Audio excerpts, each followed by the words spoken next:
அன்பு உள்ளங்களுக்கு வணக்கம். கிருஷ்ணாராம் என்ன பண்ணுறாங்க, இவங்க முத்து மீனா சொன்னதை வச்சு இந்த ரோஹினியோட ஃப்ரெண்டு வித்யா, அங்கே மகேஸ்வரி 2 பேர் இருக்காங்க. அவங்களுக்கு தெரியும் இவங்களோட பற்றின பண்டவாளம் எல்லாம். அதனால் அவங்கள சாட்சிக்கு வர வைக்கணும் அப்படின்னு சொல்லிடுறாங்க. ரோஹினி என்ன பண்ணுறாங்க, வித்யா அந்த ஊரில் இல்லை, எனக்கு மகேஸ்வரி இருக்கா, அவளை கூட்டு வந்திருக்கிறான் அப்படின்னு சொல்லிட்டு கூண்டில் ஏற்றுறாங்க. மகேஸ்வரி என்ன பண்ணுறாங்க, உதறல் எடுக்குது. அதுக்கப்புறம் பரவாயில்லடி, நீ பாவண்டி, உனக்கே நான் எல்லாம் சொல்கிறேன் அப்படிங்கிறாங்க. சரின்னு சொல்லிட்டு கேள்வியில் கேட்குறாங்க. இங்கே கிருஷ்ணாராம் நல்லா துருவி தான் கேட்குறாங்க. எத்தனை வருஷம் பழக்கம் வழக்கம், எப்படி உங்களுக்கு தெரியும், கல்யாணம் எப்போ ஆணுச்சு என்னங்கிறத தெளிவாக ரோகிணி மகேஷுக்கு எடுத்து சொல்லுதா. சொல்லி வச்ச புளி மூட்டையை அப்படியே அவுத்து விடுதுங்க மகேஸ்வரி. எல்லா உண்மையும் சொல்லிட்டா. மனோஜுக்கு எல்லா உண்மையும் தெரியும். ஏன்னு தெரியல, இப்போ அம்மான்னு அம்மா முந்தானை பிடிச்சிக்கிட்டு அலையிறாரு. ஆனால் இப்போன்னு இல்லை, என்றைக்குமே அம்மா பைத்தியம்தான் அப்படின்னு சொல்லி முடிக்கிறாங்க. பாயிண்ட்டை அவங்களே எடுத்து கொடுக்குறாங்க. ரோஹிணி பார்த்தீங்களா, நான் என்னங்க பண்ண முடியும், நான் எல்லாமே சொல்லிட்டேன் யுவர் ஆனர் அப்படிங்கிறாங்க. அடுத்து மனோஜ் பார்க்குறாரு. அவருக்கே புத்திக்கு உரைக்குது. நீங்கள் பாருங்கள், நான் ஒன்று சொல்லிக்கிறேன் அப்படின்னு கூண்டில் ஏறி மனோஜ் சொல்ல ஆரம்பிக்கிறாரு. நான் அம்மா பிள்ளை தான். அம்மா வந்து பணப்பைத்தியம்னு சொல்கிறாங்க. நானும் பணப்பைத்தியமாகவே இருக்கட்டும், எங்கள் அம்மாவும் நானும் ஒரே மாதிரி தான் அப்படின்னு இந்த ரோஹிணி சொல்லுது. ரோஹிணியோ கல்யாணியோ, நான் அப்படி அம்மா பைத்தியமாக இருக்கிறவ எப்படி இந்த பிள்ளையை நான் கல்யாணம் பண்ண முடியும்? நீங்களே நினச்சி பார்த்தீங்களா? எங்கள் அம்மா பைத்தியம், பணப்பைத்தியம் அப்படின்னு தெரிஞ்சால் இவ ஏழையாக இருக்கிறா, பணக்காரியும் இல்லை, ஒரு குழந்தை இருக்குது, கல்யாணம் ஆனவ, ஒரு அம்மா இருக்குது, ஒன்றுமே இல்லாத இம்புடு பேரையும் எங்கள் அம்மா எப்படிங்க ஏற்றுப்பாங்க? அம்மா பிள்ளையா இருக்கிறன்னா இது எனக்கு தெரியாதா? எங்கள் அம்மா நாளைக்கு உண்மை தெரிஞ்சாலும் நம்மளை போட்டு தொலைச்சி எடுத்துருன்னு எனக்கு தெரியாதா?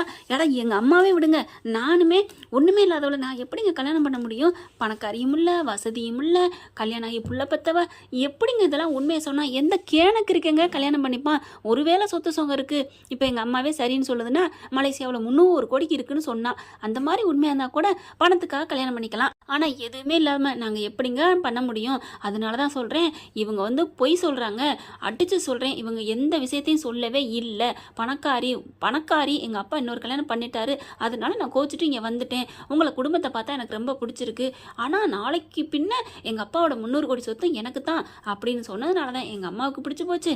எங்கள் அம்மாவுக்கு பிடிச்சா எனக்கு பிடிச்சிச்சுங்க. எங்கள் அம்மா சொல்கிறத நான் கேட்பேன், எங்கள் அம்மா சொல்லாத நான் கேட்க மாட்டேன். அப்படி இல்லை, எங்கள் அம்மாவுக்கு பணக்காரி இருந்ததுனால தான் பிடிக்கும்னு எனக்கு தெரியும். அப்படிங்களா இவ ஏழையாக இருந்தால் நான் எப்படிங்க பண்ண முடியும் அப்படின்னு மனோஜ் அடித்து சொல்ல, சூப்பர்மா, என்ன கிருஷ்ணாராம் உங்களுக்கு கூட தோணலை? உங்கள் கிளைண்ட் பயங்கரமாக சொல்கிறாரு, கரெக்டாக தான் இருக்குது மனோஜ் சொல்கிறதும் அப்படின்னு நீதிபதி சொல்கிறாரு.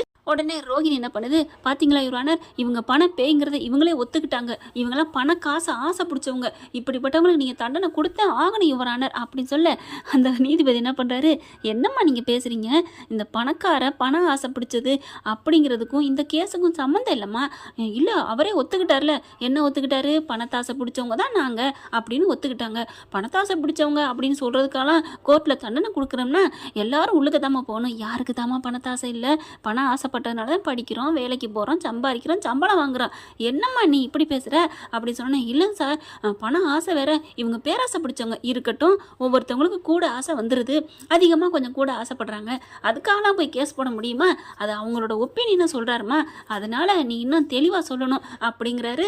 இல்லைங்க, நான் இதுக்கு மேலே என்னங்க சொல்கிறது, நான் அவர்கிட்ட சொல்லிட்டேன், நான் சொன்னதெல்லாம் நான் வாக்கு மூலமாக ஏதாவது வீடியோ எடுத்திருந்தா எனக்கு நல்லா இருந்திருக்கும். ஏம்மா இப்போ இந்த அடித்தது முதிச்சதெல்லாம் எடுத்திருக்க, அப்போ கல்யாணத்துக்கு முன்னாடி நான் கல்யாணம் ஆனவ, குழந்தை இருக்குது அப்படிங்கிற விஷயத்த நீ அன்னைக்கே சொல்லியிருந்துக்கலாமே, அப்போவே நீ வீடியோ எடுந்திருக்கலாமே அப்படிங்கிறாங்க. அன்னைக்கு நான் எடுக்காமல் விட்டது தப்பு தாங்க. இப்போ நான் மனோஜிட்ட நான் மறுபடியும் கேட்டேன்னா அவர் எல்லாத்தையும் ஒத்துக்குவாருங்க அப்படின்னு ரோஹிணி சொல்கிறாங்க. என்னம்மா அவன் அடித்து சொல்கிறாரு வேணான்னு, நீ எப்படிம்மா அப்படிப்பட்டவர்கிட்ட போய் வாழ முடியும்? முடியும், என் புருஷன் என் மேலே உயிராக இருக்காரு, எல்லாம் அந்த அவங்க அம்மா தான் காரணம் அப்படி சொல்ல, இல்லை யுவர் ஆனர், எனக்கு எங்கள் அம்மா சொன்னிச்சோ சொல்லலையோ, நான் என்னங்க கிறுக்கனாங்க, ஒரு கல்யாணம் ஆகி புள்ள இருக்கிறவளை போய் அதுவும் போய் பேசுகிறவ, எங்கள் குடும்பத்தில் என் தம்பி, எங்கள் அப்பா, எங்கள் அம்மா எல்லாரும் எவ்வளோ பழி தீர்த்திருக்கா தெரியுமா?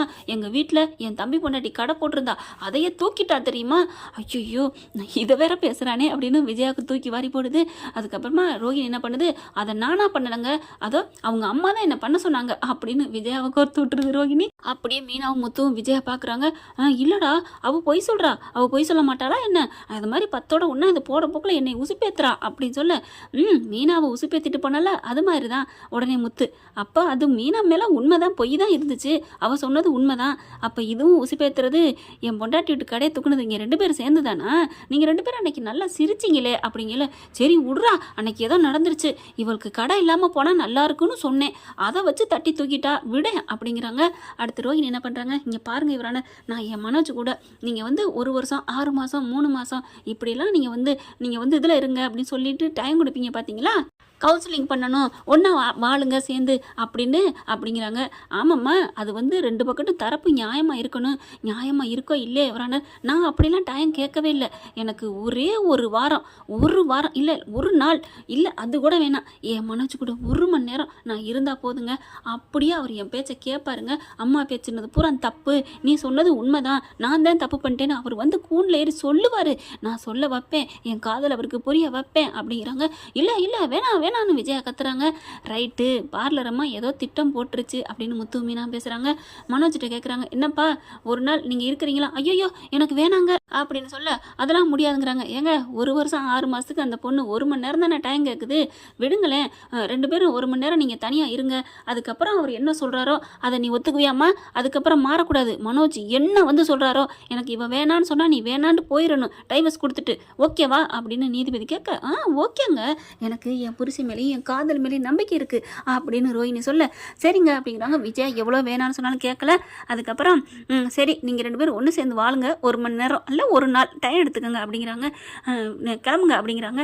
இவரான இன்னொரு ரெக்வஸ்ட் அப்படிங்கிறாங்க. என்ன, இது வந்து அவங்க வீட்டுக்கு நான் போகலை அப்படிங்கிறாங்க. ஏன், எதுக்கு அப்படிங்கல, இல்லை நாங்கள் எங்கள் வீட்டுக்கு தான் போகணும் அப்படின்னு மனோஜ் சொல்ல, ஆஹா பார்த்தீங்களா, இவரானர் சம்மதிச்சிட்டாரு, முதல்ல வேணான்னு சொன்னார், இப்போ எங்கள் வீட்டுக்கு போகலான்னு சொல்கிறாரு இல்லையா அப்படின்னு சொல்ல, சரிம்மா நீங்கள் என்ன சொல்கிறீங்க?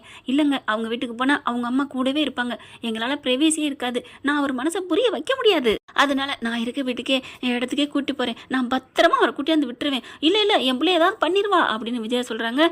சும்மா இருங்க, இது கோர்ட்டோட ஆர்டர், இவங்க எப்படி என்ன பண்ண முடியும், இங்கேருந்து பொறுப்பாக எப்படி கொண்டு போகிறாங்களோ அதே பொறுப்போடு இங்கே வந்து கொண்டாந்து விடணும், அதுக்கப்புறம் மனோஜ் வாயிலேருந்து என்ன வருதோ அதுதான் நாங்கள் தீர்ப்பாக கொடுப்போம் அப்படின்னு நீதிபதி சொல்லிடுறாங்க.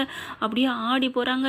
ஐயோ இவ என்ன பண்ண போகிறான்னு தெரியலையே அப்படின்ட்டு கூண்டை விட்டு இறங்கி வராரு மனோஜ் போட்டு 4 சாத்துது. ஏன்டா எதுக்குடா அப்படி பண்ண? அம்மா நான் என்ன பண்ண முடியும் அட படுவாவி முடியாது, எனக்கு அவ கூட போக முடியாதுன்னு சொல்ல வேண்டியதானடா, அதென்ன என் வீட்டுக்கு போகிறேன்னு நீ சொல்கிற? அம்மா நம்ம வீட்டுக்கு தானம்மா கூப்பிட்டேன், நம்ம வீட்டுக்கு கூப்பிட்டாலும் அவள் அவங்க கூட இருக்க சம்மதிச்ச மாதிரி தானடா அர்த்தம். அப்படியாம்மா, இப்போ என்ன பண்ண போறா? அவள் அங்கே கூட்டிகிட்டு போய் பணத்தாசை காமிப்பாளா, என்ன சொல்லுவா? அவள் எவ்வளோ காலில் விழுந்து கெஞ்சி கேட்டாலும் சரிடா, நீ சம்மதிக்கக்கூடாது அப்படிங்கிறாங்க.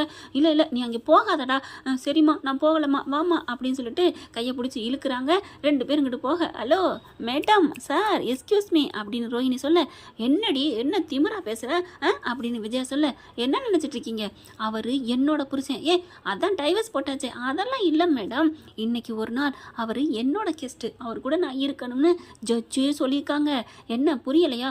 அதெல்லாம் முடியாதுடி, என்ன பண்ணுவோம் பண்ணிக்கடி, நீ வாடா நம்ம வீட்டுக்கு அப்படின்னு கையை பிடிச்சி இழுக்க, இவங்க என்ன பண்ணுறாங்க, ரோஹிணி சார் அப்படின்ட்டு வேகமாக கோர்ட்டுக்குள்ளே போகிறாங்க. ஓகே ஃப்ரெண்ட், பார்க்கலாம் என்ன நடக்க போகுதுன்னு. இதன் தொடர்ச்சி அடுத்த பகுதியில். தேங்க்யூ. இந்த வீடியோ உங்களுக்கு பிடிச்சிருந்தா தயவு செய்து லைக் பண்ணுங்க. இன்னும் அப்டேட்ஸ்க்காக சேனலை சப்ஸ்கிரைப் பண்ண மறக்காதீங்க. நம்ம கிட்ட இருக்க எல்லா சேனல்ஸோட லேட்டஸ்ட் வீடியோ அப்டேட்ஸ்க்காக மேல ரைட் சைட்ல காட்டுற லிங்கை கிளிக் பண்ணி வாட்ஸ்அப் குரூப்ல ஜாயின் பண்ணுங்க. உங்களிடம் விடைபெறுவது நான் உங்கள் மெஹர்.